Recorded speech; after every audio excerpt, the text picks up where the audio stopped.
moi, je vais vous faire peut-être un partage d'expérience sur les activités de Magica. Donc, Magica, qui est une entreprise sociale basée à Madagascar, qui a pour objectif de promouvoir l'accès à l'électricité pour le développement économique et social des populations rurales. Voilà, donc dans ce cadre-là, on fait appel finalement à beaucoup de points qu'a évoqué Olivier. Donc, je vais essayer, moi, de vous partager un petit peu cette expérience-là. Et puis voilà, puis on va en discuter. Alors, avant de commencer, je voulais placer quelques éléments de contexte. Alors, pourquoi Magica? Alors, la première chose, donc, à Madagascar, il y a plus de 70% de la population qui vit en zone rurale. Seulement 5% de cette population rurale a accès à l'électricité. Globalement, les populations ont des revenus faibles, puisque plus de 75% de la population vit en dessous du seuil de pauvreté. Et les revenus sont aussi incertains. Quand je dis incertains, c'est très variable en fonction des saisons, notamment l'agriculture, la pêche, etc. Et donc ça implique voilà, pour des consommateurs, on a face à nous des consommateurs qui ont des revenus et une structuration des revenus assez particulière. Donc ça, c'est un petit peu les éléments contextuels. Et puis, sur cette base-là, en fait, sur base de nombre de personnes importantes qui vivent en zone rurale, qui ont des revenus incertains et faibles, on a essayé de se poser la question de savoir comment est-ce que nous, on pouvait être un acteur de ce développement-là et comment est-ce qu'on pouvait permettre que ces populations rurales voient leurs conditions de vie s'améliorer.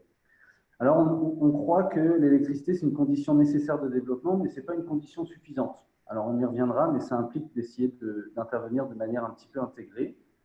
Donc ça, c'est la première chose. La deuxième chose, c'est qu'on est aussi persuadé que les zones rurales malgaches, mais finalement pas que, j'en suis sûr, disposent de potentiel agricole et artisanal qui sont créateurs de richesses et d'emplois. Et puis, le dernier point, c'est qu'on croit que les énergies renouvelables sont un vrai levier de développement. Donc, sur ces chiffres et puis sur ce dans quoi nous croyons, on a créé Magica, enfin, j'ai créé Magica en 2016 à Madagascar, dans le nord de Madagascar, à Diego Suarez. Alors, qu'est-ce qu'on fait? Qu'est-ce qu'on propose? Magica propose l'alimentation en électricité de zones rurales non électrifiées, donc des villages dans lesquels il n'y a aujourd'hui pas d'électricité, grâce à des mini-réseaux, donc un petit peu comme EDF en France. Voilà, donc des mini-réseaux solaires, puisque nos centrales et notre moyen de production, c'est l'énergie solaire. Et l'objectif, c'est de stimuler le développement économique et social des zones rurales. Alors, c'est important, j'insiste un petit peu là-dessus, parce que notre idée, ce n'était pas d'apporter uniquement la lumière, mais c'était de faire en sorte que l'électricité puisse permettre la création de revenus et donc la création d'emplois. Et on pense que c'est grâce à l'emploi que les populations rurales pourront améliorer durablement leurs conditions de vie. Voilà, donc ça, c'est les petits éléments contextuels. Et puis, donc maintenant, je vais essayer de rentrer peut-être un peu plus dans le sujet du webinaire en se posant 4 questions auxquelles je vais essayer de répondre. Donc, la première, c'est comment Magica prend en compte ses consommateurs dans le développement de ses activités. Ensuite, comment Magica garantit à ses consommateurs des produits et services fiables et responsables. Ensuite, comment utiliser la technologie au service du développement. Et enfin, comment assurer dans le temps un service de qualité. Donc, on a eu ces 4 questions-là. Donc, je vais essayer de répondre. Pour y répondre, on a identifié 5 axes un petit peu. Alors, le premier, c'est de créer des espaces de dialogue. Nous, ce qu'on fait, c'est qu'on essaie on vient avec un service qui est nouveau, l'électricité, une technologie qui est peu connue, les énergies renouvelables, et on va enclencher une dynamique de changement de comportement pour pouvoir proposer notre solution, mais aussi pour qu'elle soit acceptée et utilisée dans le temps. Une des premières choses qu'on fait, c'est qu'on essaie de créer des espaces de dialogue où on va pouvoir passer de l'information, où on va pouvoir faire du reporting, c'est-à-dire qu'on fait très régulièrement un petit rapport d'activité, on partage nos chiffres, on partage des éléments financiers. On fait beaucoup de sensibilisation et de marketing rural, voilà, sous forme de vidéos, de sketchs, de musique, de théâtre, pour faire passer des informations.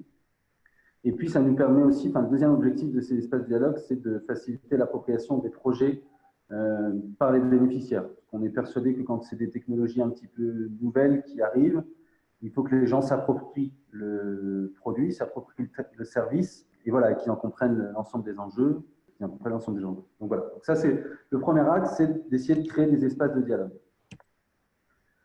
Le deuxième axe, c'est de s'adapter, nous, aux conditions et aux habitudes locales, et pas l'inverse.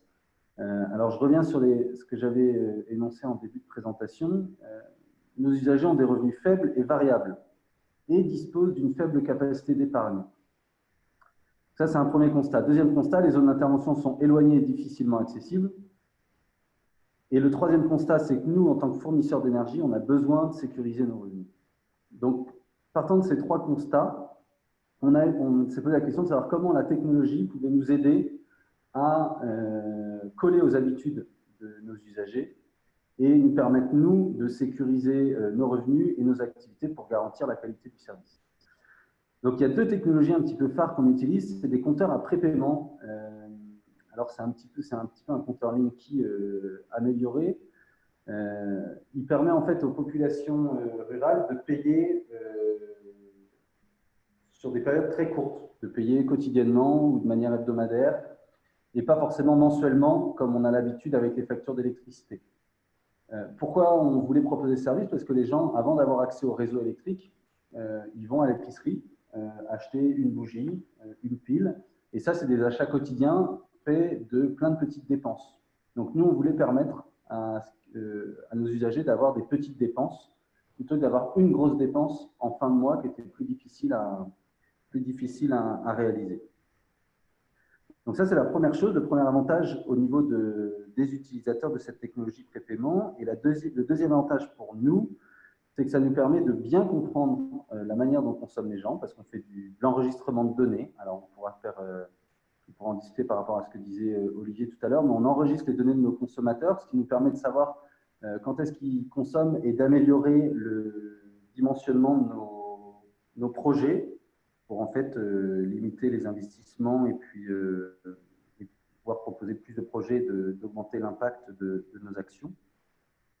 Voilà, donc ça c'est ce que nous permet, nous, le prépaiement. Et puis un avantage qui est très certain et qui est garanti en tant qu'opérateur, c'est que les gens payent à l'avance. Donc on n'a pas de problématique de recouvrement.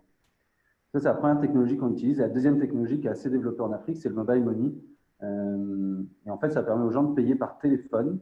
Donc, c'est une pré-bancarisation, entre guillemets, mais nos usagers payent par téléphone. Donc, il n'y a pas de transfert d'argent au niveau des villages, ce qui nous sécurise les fonds, évidemment, et puis eux facilitent les transferts de fonds.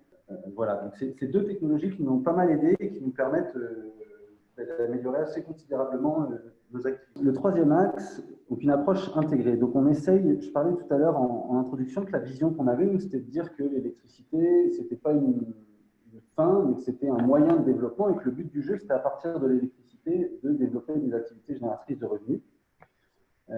Au début de l'intervention de Magica, on s'est positionné uniquement comme fournisseur d'énergie. Et puis on s'est rendu compte qu'apporter l'électricité, ça ne suffisait pas et qu'on générait très peu d'impact et que si on voulait maximiser notre impact, on avait besoin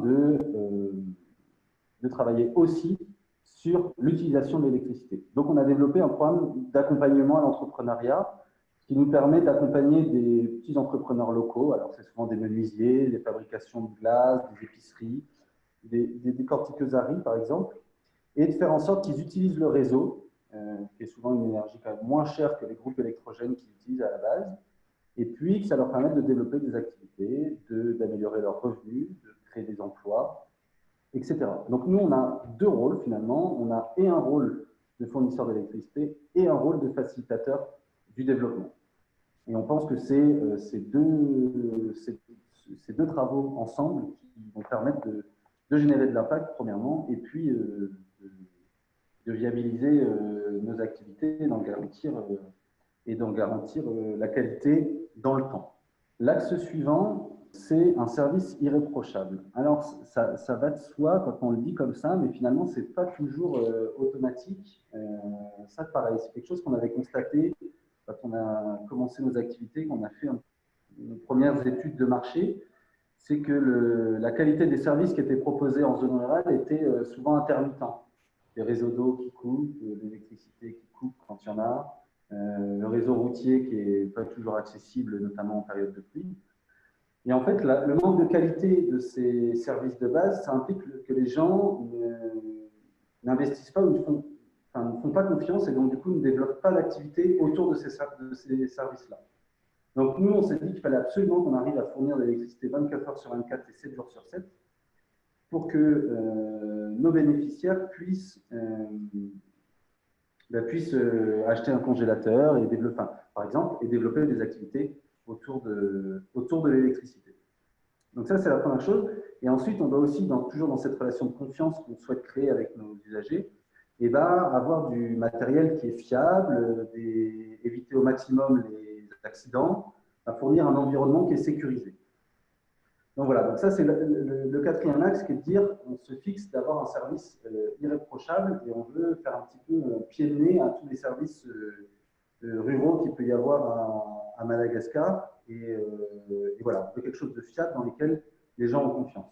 Et le dernier axe, c'est de mettre en valeur le savoir-faire local. C'est d'essayer au maximum d'embaucher localement et d'accepter que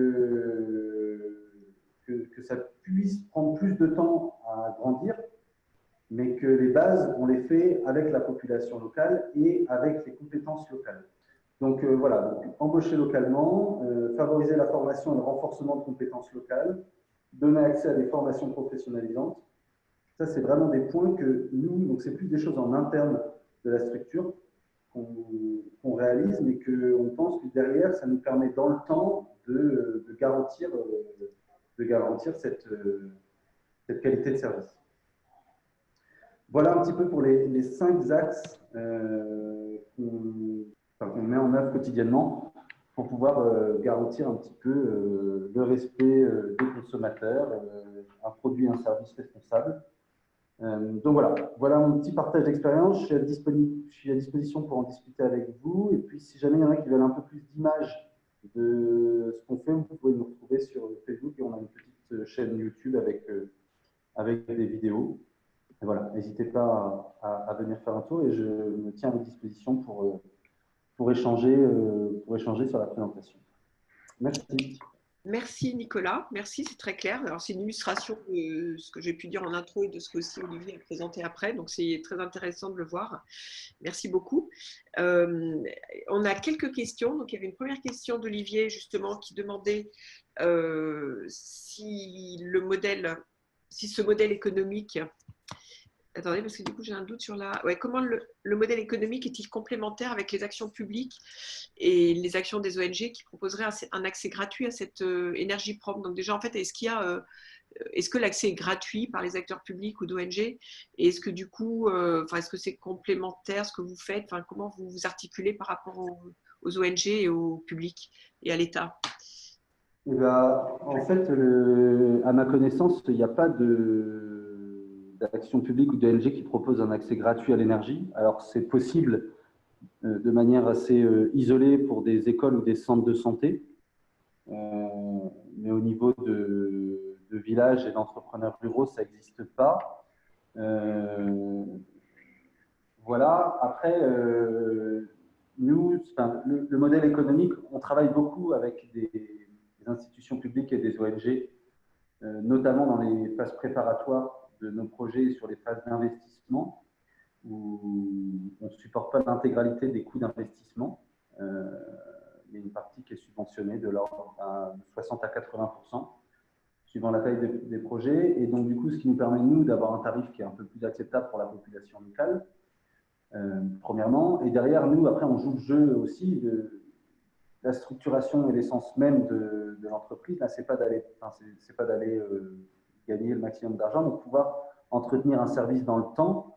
Du coup, oui, les gens payent, et ils payent un prix qui permet l'entretien du matériel, le renouvellement du matériel, et puis qui permet de manière générale la durabilité du projet. Donc, pour répondre à la question d'Olivier, on n'est pas On n'est pas en concurrence avec du public ou des ONG sur des choses qui sont gratuites parce que le domaine d'intervention de ce type d'acteurs est très école ou centre de santé. Et après, on travaille au contraire beaucoup avec ces gens-là pour assurer une tarification qui est plus abordable pour les usagers et la pérennité et la durabilité des activités dans le temps. Merci pour cette réponse.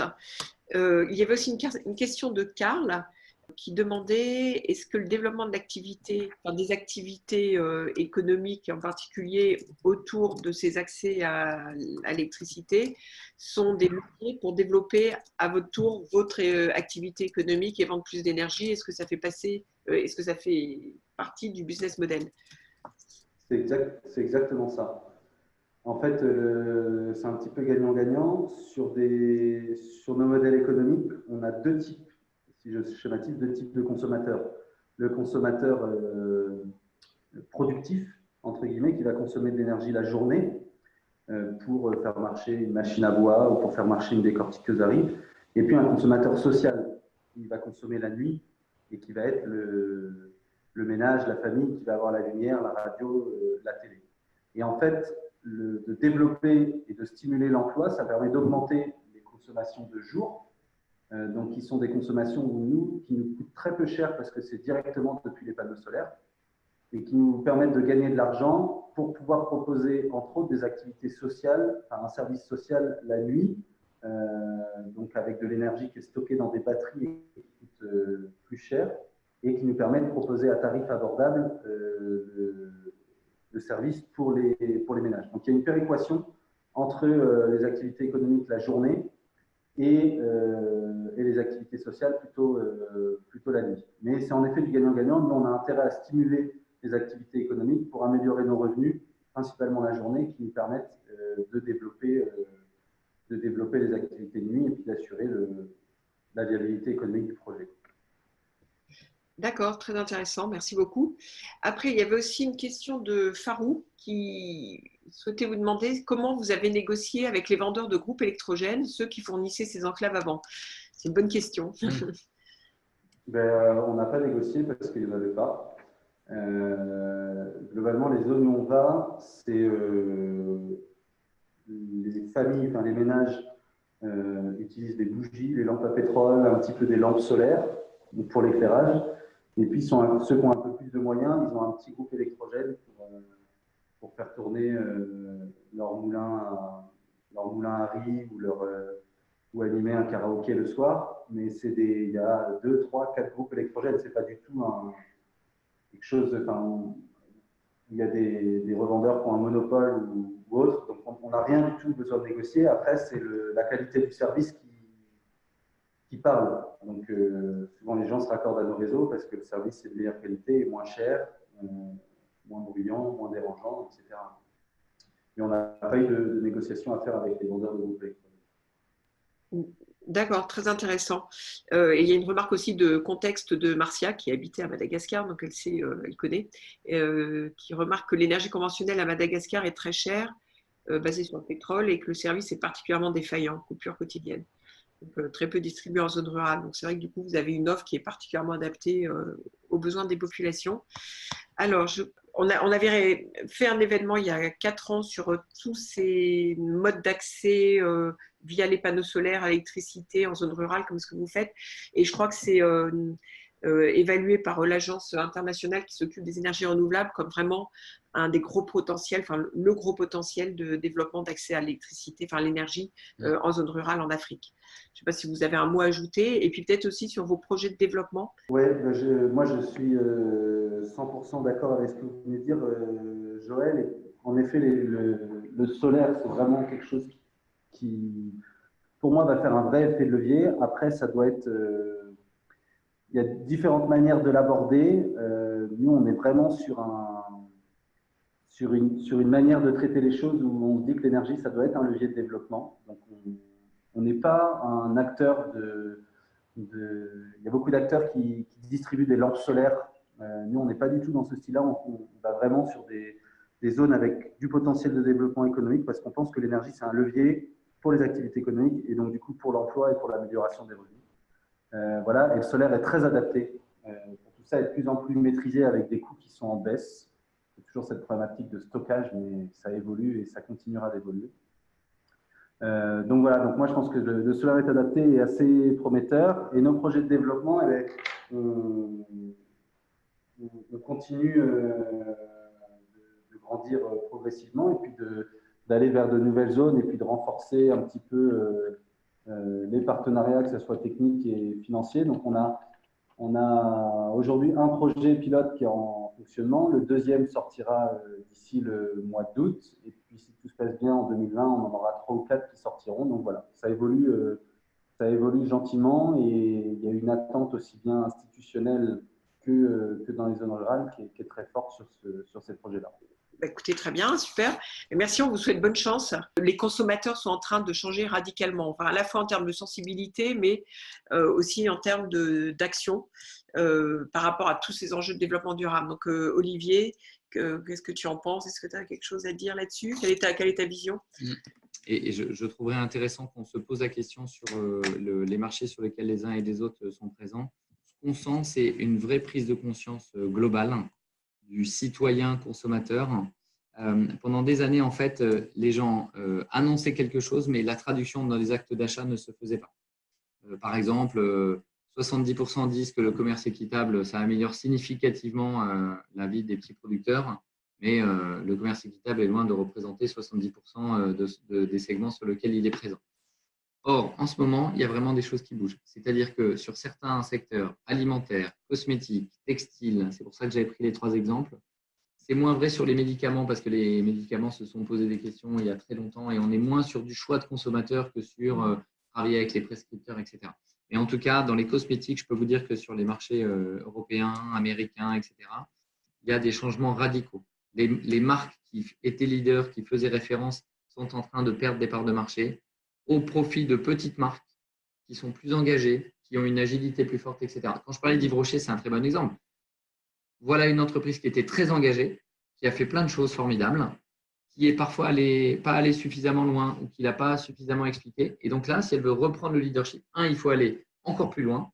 Et 2, il faut être capable de vraiment partager ça avec ses consommateurs pour être choisi. Donc, on regrette d'avoir à vivre ça pour les entreprises qui sont sous pression économique, mais c'est un levier formidable pour engager les décideurs. Parce que là, ça fait mal au portefeuille, ça fait mal au business. Et ça n'était pas à ce point pendant les dernières années. On a vraiment franchi une ligne rouge là depuis 1 an et demi. Et peut-être un dernier commentaire. En fait, j'ai fait une conférence il n'y a pas longtemps qui disait, en fait, le consommateur est en train de se comporter comme le candidat. C'est-à-dire qu'avant, vous envoyiez votre CV à une entreprise et vous aviez des aspirations de passer votre temps à faire quelque chose de positif. Et bien aujourd'hui, le consommateur, il a les mêmes attentes. Il veut choisir l'entreprise et la marque avec laquelle il va passer du temps. Donc, en tout cas, pour tous ceux d'entre nous aujourd'hui qui sont en B2B, 2C, vraiment retenez ce message fort, c'est intéressez-vous à la cible finale et aux gens que vos clients parfois vous cachent. Essayez d'avoir le plus d'informations possible sur les clients finaux des produits que vous mettez sur le marché.